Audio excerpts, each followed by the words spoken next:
Hi, welcome to Madcom. ഇന്നത്തെ വീഡിയോയിൽ നമ്മൾ ഡിസ്കസ് ചെയ്യാനായിട്ട് പോകുന്നത് ഫിസിക്കൽ ജോഗ്രഫിക്കകത്തുള്ള ഗ്രീൻ ഹൗസ് എഫക്ട് എന്ന് പറയുന്ന പെർട്ടിക്കുലർ പാർട്ടാണ്. ഇത് കോമ്പറ്റേറ്റീവ് എക്സാമിനേഷൻ ജനറൽ അവയർനെസ് പാർട്ടിനകത്ത് ഫിസിക്കൽ ജോഗ്രഫിയിൽ വളരെ ഇമ്പോർട്ടൻ്റ് ഉള്ള ഏരിയയാണ്.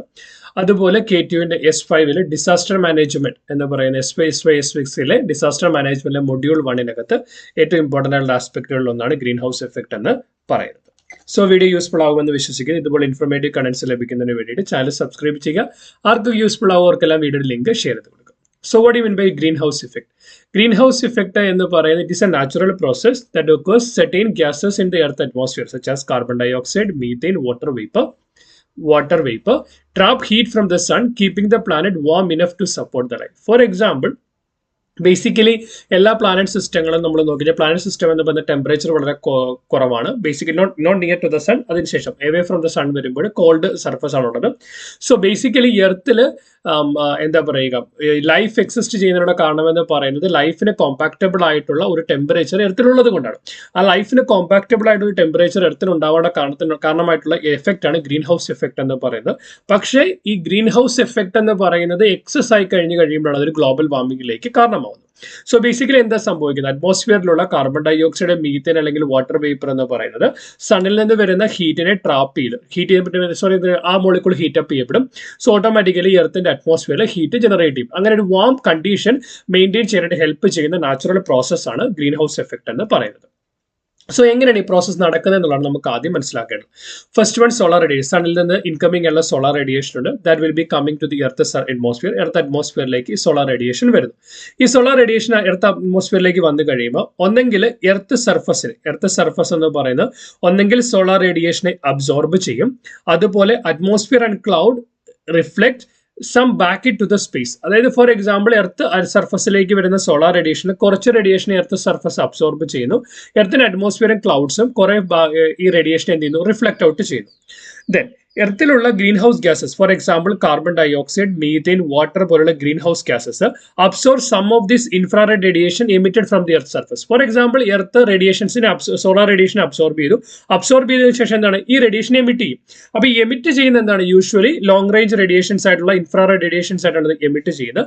അപ്പൊ എമിറ്റ് ചെയ്യുന്ന ഇൻഫ്രാറെഡ് റേഡിയേഷൻസിനെ ഈ കാർബൺ ഡയോക്സൈഡ്, മീഥേൻ അല്ലെങ്കിൽ വാട്ടർ വേപ്പർ അബ്സോർബ് ചെയ്യുന്നു. സോ ഫസ്റ്റ് പ്രോസസ് എന്ന് പറയുന്നത് ഇൻകമിംഗ് സോളാർ റേഡിയേഷൻ വരുന്നു. ആ സോളാർ റേഡിയേഷനെ എർത്ത് അറ്റ്മോസ്ഫിയർ അബ്സോർബ് ചെയ്യാം, അല്ലെങ്കിൽ എർത്തിലെ ക്ലൗഡുകൾ, അറ്റ്മോസ്ഫിയറിക് ലെയറുകളൊക്കെ റിഫ്ലക്ട് ഔട്ട് ചെയ്യാം.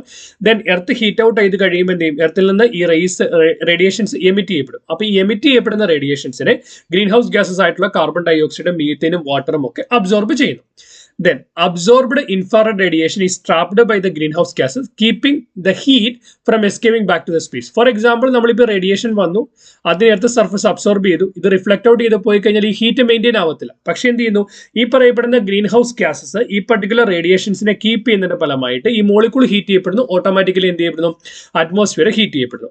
So the trapped heat is distributed around the globe by the atmospheric circulation and ocean. അപ്പോൾ ഈ ഓഷ്യൻ കറന്റിന്റെ അല്ലെങ്കിൽ വിൻഡ് മൂവ്മെന്റിന്റെ ഒക്കെ ഫലമായിട്ടാണ് ഈ എന്താ പറയുക ഹീറ്റ് എർത്ത് സർഫസിൽ ഡിസ്ട്രിബ്യൂട്ട് ചെയ്യപ്പെടുന്നത്. അതിന്റെ ഫലമായിട്ടാണ് പ്ലാനറ്റിൽ ഹീറ്റ് ഉണ്ടാവുന്നത്, പ്ലാനറ്റ് ഹീറ്റ് ജനറേറ്റ് ചെയ്യപ്പെടുന്നത്, എർത്ത് സർഫസിൽ ഹീറ്റ് ജനറേറ്റ് ചെയ്യപ്പെടുന്ന ഒരു മോഡറേറ്റ് ടെമ്പറേച്ചർ ജനറേറ്റ് ചെയ്യപ്പെടുന്നത് കൊണ്ടാണ് എന്താ ലൈഫ് അവിടെ സപ്പോർട്ട് ആവുന്നത്. ക്ലിയർ? ഇതാണ് ഗ്രീൻ ഹൗസ് എഫക്ട് എന്ന് പറയുന്നത് ബേസിക്കലി സംഭവിക്കുന്നത്.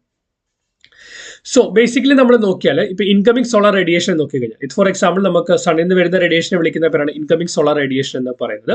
That incoming solar radiation direct sunlight reaches the earth surface. Earth സർഫസിൽ ഡയറക്റ്റ് ആയിട്ട് എത്തിച്ചേരുന്ന റേഡിയേഷൻ നമുക്ക് എന്ത് വിളിക്കാം, ഡയറക്റ്റ് റേഡിയേഷൻ എന്ന് വിളിക്കാം.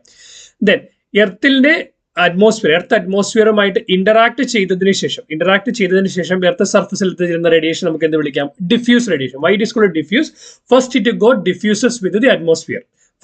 then only it is reaching the earth surface. അതായത് അറ്റ്മോസ്ഫിയറുമായിട്ട് ഫസ്റ്റ് ഇന്ററാക്ട് ചെയ്തതിനു ശേഷം മാത്രമാണ് എർത്ത് സർഫസിൽ എത്തിച്ചേരുന്നത്. അതിനെ നമുക്ക് ഡിഫ്യൂസ് റേഡിയേഷൻ എന്ന് വിളിക്കാം. Next one is reflected radiation. അതായത് എർത്തിന്റെ അറ്റ്മോസ്ഫിയറിലുള്ള ക്ലൗഡുകൾ, സ്നോയ, അതർ സർഫസുകളിൽ നിന്ന് സൺലൈറ്റ് റിഫ്ലക്ട് ചെയ്യപ്പെടും. ആ റിഫ്ലക്ട് ചെയ്യപ്പെടുന്ന റേഡിയേഷൻ നമുക്ക് എന്ത് വിളിക്കാം, റിഫ്ലക്റ്റഡ് റേഡിയേഷൻസ് എന്ന് വിളിക്കാം. അപ്പൊ ഇൻകമിംഗ് റേഡിയേഷൻ 3 തരമുണ്ട്. ഒന്ന് ഡയറക്റ്റ് റേഡിയേഷൻ, ഡിഫ്യൂസ് റേഡിയേഷൻ, അതുപോലെ തന്നെ reflected radiation. Next out going radiation. അതായത് എർത്ത് സർഫസിൽ നിന്ന് അല്ലെങ്കിൽ അറ്റ്മോസ്ഫിയറിൽ നിന്ന് സ്പേസിലേക്ക് തിരിച്ചു പോകുന്ന ഇലക്ട്രോ മാഗ്നറ്റിക് റേഡിയേഷനെ നമ്മൾ വിളിക്കുന്ന പേരാണ് ഔട്ട് ഗോയിങ് സോളാർ റേഡിയേഷൻ എന്ന് വിളിക്കുന്നത്. ഈ ഔട്ട് ഗോയിങ് സോളാർ റേഡിയേഷൻ എന്ന് പറയുന്നത് യൂഷ്വൽ ലോങ് വേവ് റേഡിയേഷൻസ് ആണ്. അതായത് IR radiations emitted from the earth surface and the atmosphere അവയുടെ വേവ് ലെന്ത് എന്ന് പറയുന്നത് വേവ് ലെന്ത് ഒന്നും സിഗ്നിഫിക്കന്റ് അല്ല.